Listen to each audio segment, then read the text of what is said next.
सासऱ्यानेच केला नातवाचा व लहान सुनेचा खून, संग्रामपूर येथील खळबळजनक घटना, आरोपी सासऱ्यास पोलिसांनी केली अटक।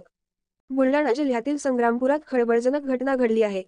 मद्यप्य पण सासऱ्याने 10 वर्षीय चिमुकल्या नातवासह गरोदर सुनेवर कुऱ्हाडीने वार करून त्यांचा खून केल्याची घटना 22 जानेवारी रोजी दुपारी उघडकीस आली। या घटनेमुळे संपूर्ण संग्रामपुरात एकच खळबळ उडाली आहे। पोलिसांना माहिती मिळताच त्यांनी आरोपी सासऱ्यास अटक केली आहे।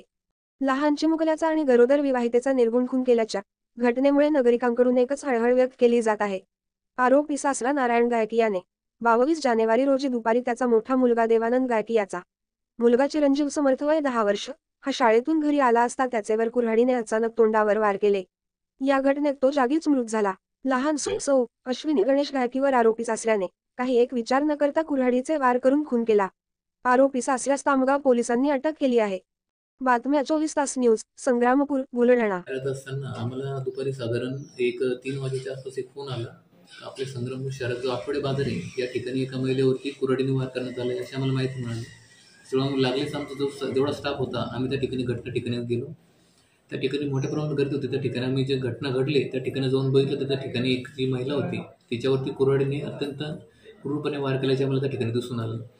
आम्ही त्या लेडीजला त्या महिलेला तात्काळ आम्ही ॲम्ब्युलन्स त्या ठिकाणी बोलावून तिला उपचाराकरिता आम्ही त्या ठिकाणी रवाना केले। त्याच दरम्यान आम्हाला अजून त्या घराची ज्यावेळेस आम्ही झडती घेतो त्या ठिकाणी आम्हाला खालच्या रूममध्ये किचन रूममध्ये आम्हाला अजून एका मुलाचं त्या ठिकाणी आपल्याला मृत अवस्थेत एक मुलगा त्या ठिकाणी आम्हाला आढळून आला। आम्ही ज्यावेळेस त्याची माहिती काढली त्या ठिकाणी तर तो सुद्धा त्या ठिकाणी जागेवर माहीत झालेला होता।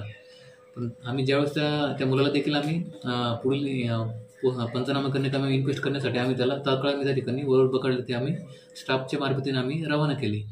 त्या दरम्यान आम्ही घटनेची माहिती घेत असताना की घडला हा प्रकार नेमकी कुठल्या कारणामुळे झाला, कोणी केला याबद्दल आम्ही त्या ठिकाणी माहिती घेतो। त्याच वेळेस आम्हाला असं कळालं की हा जो सदरचा जी घटना झाली ती घटनाची जी मयत होती, जी जखमी होती ती आणि जो मयत मुलगा होता यांना मारहाण करणारा तिसरं कोणी नसून त्यांचा सक्का सासरा होता त्या ठिकाणी त्या घरात राहणारा।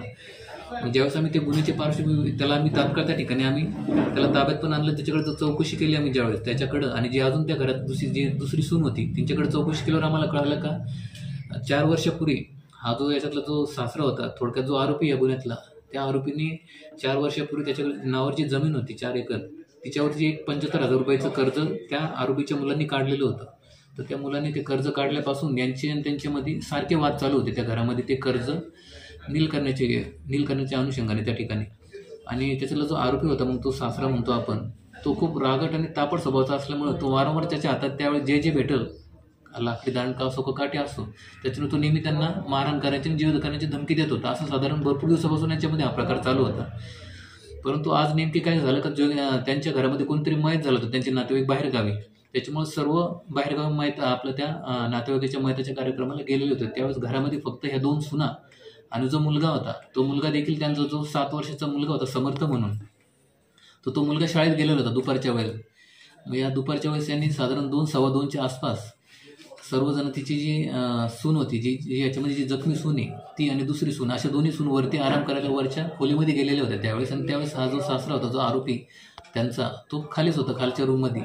थोड्या वेळाने मुलगा ज्यावेळेस शाळेतून आल्यानंतर तो त्याचं दप्तर वगैरे ठेवून किचन रूममध्ये गेलेला होता त्यावेळेस। त्याच वेळेस नेमकी यांनी जो सासरा होता जो याच्यातला जो आरोपी आहे थोडक्यात यांनी त्या संधीचा फायदा घेऊन आणि त्याच्या डोक्यामध्ये ऑलरेडी यांचे भांडण चालू असल्यामुळे त्याच्या डोक्यामध्ये त्यांनी ते राग ऑलरेडी ठेवलेला होता खूप दिवसापासूनचा। मग त्याने ती संधी साधली का आज आपले दोन्ही मुलं आपल्या घरी नाही, घरी ते परगावी गेलेले असल्यामुळे त्यांनी त्या संधीचा आपल्याला जास्तीत जास्त कसं शासनावर कडक शासन करता येईल व त्याच्याविरुद्ध कसं आपल्याला सखोल तपास करून त्याच्या आपल्याला पुरावे जमा करून त्याच्याविरुद्ध असं भक्कम असं 400-200 रुपये कोर्टात कसं दाखल करता येईल याची आम्ही काळजी घेत आहोत। आणि माननीय DSP यांच्या मार्गदर्शनाखाली आम्ही गुन्ह्याचा